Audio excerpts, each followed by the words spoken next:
So over here you can see that I have two mural files right here, and if you want to manage out, then you might want to name out the mural files that you have properly.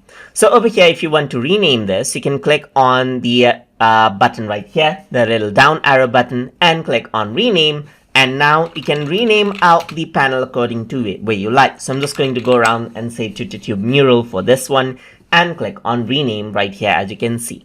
You can also go around and then open out a mural that you have right here. So it's just loading up, as you can see. And on the top, you can go around, click over here, and then type in whatever you like over here, just like this, and click outside. And the mural that you have will be renamed out. So if I were to go around and click on back to dashboard, then this is what you see. It has been renamed out, as you can see. If you want to create out a new mural, then you can simply click on the create mural button. Then what happens is that you can see that you will be able to create a new mural just like this. So you can click over there and you can choose from one of the templates right here, or by just clicking on blank mural. So let me just click on blank mural itself and click on create.